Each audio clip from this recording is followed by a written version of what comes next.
tuba tunulira emitunga 5 omuli treatment, omuli growth rate engeri gye zikulamu, omuli hygiene obuyonjo bwazo, omuli obulyawo n'engeri gye ziryamu n'okunywa. So mu video yaffe yogenda okuba nga munaku 7 engeri gy'oyinza okuba nga okwatamu broilers ne ziba nga zivaayo oba zikolera ekyo kye weetaaga.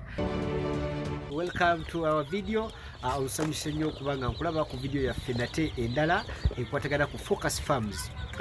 Focus Farms njagala okutegeeza nti ze zimu ku ezo program ze tugenda okuba tukuyigiriza okulunda enkoko, tugenda kuba tuyiga naawe.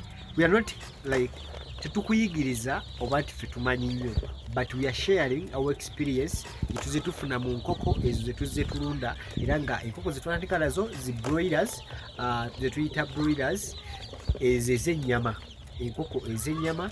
Era nga video yaffe eno tugenda kuba tusharinga our experience over 7 days okuva enkoko zino twazifuna mpaka bwe tuba nga tutuuse ku nnaku 7.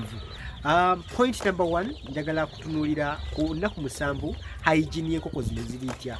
Hygiene ya broilers oba enkoko endala yonna naddala ng'ekyali nto okuva mu day 1 ng'ogitadde ku brooding paper eba yeetaaga enkoko eyo okubeera nga brood paper nayo oba brooding paper ogitereeza, ogijjako obukyafu obwo kalimbu abagenzeeko esobole okubeera ng'ebeera mu condition oba mu kifo ekiyonjo ddala.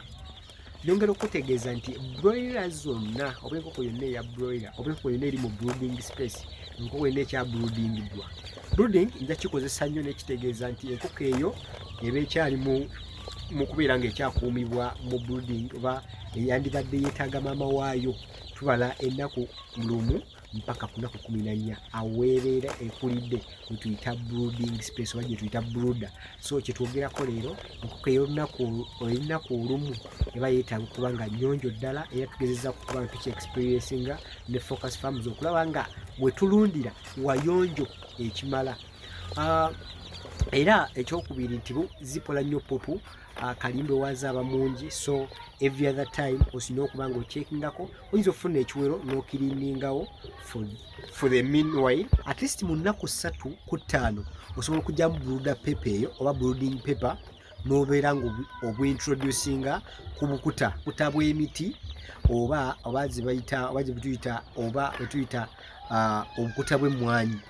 That is bwe tukozesa okulaba nga twawula flow, twawula cement wansi n'enkoko kwebeera nti obukuta obwo obw'emiti oba obw'emmwanyi butuyambako okubeera nga bukuuma enkoko. Enkoko naturally mu butonde bwazo zaganya okubeera mu kifo ng'etakula, erina byetakula, so obukuta buno bukituyambako.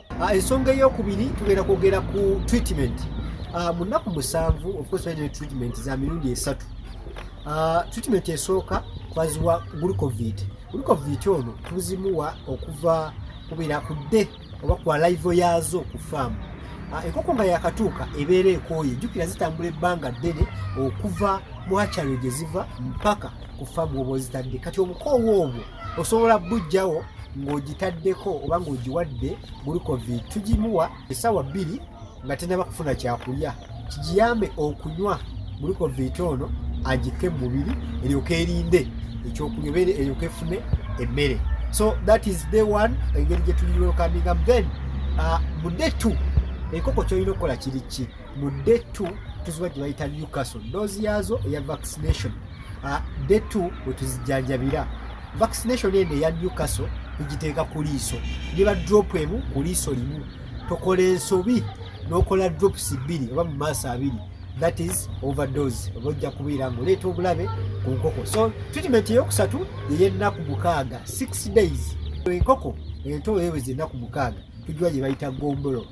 Gombolo bulwadde bwa nkoko naye tubuziyiza nga tugiwa dose. Dose eno tugiteeka mu kamwa. The difference is Newcastle tuteeka mu liiso drop, then gombolo tuteeka mu kamwa. So zinaku 6 tuba tuwadde treatment ziri 3 for my experience. So kyenyinza okuba nga nkugamba. Then about lighting and heat. Ensonga ya lighting and heat mu nnaku zino 7 nkulu nnyo ddala, because broiler enkoko y'ennyama buli lwefuna light emala kigiyambako okukula.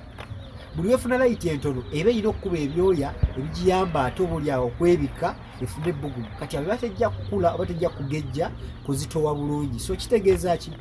buli mulundi gwonna bwogenda mu brooding space yo ng'owulira temuli bbugu bulimala weniteekamu ebbugu erimala lisobozese okulaba enkoko zino nga zikula ekimala.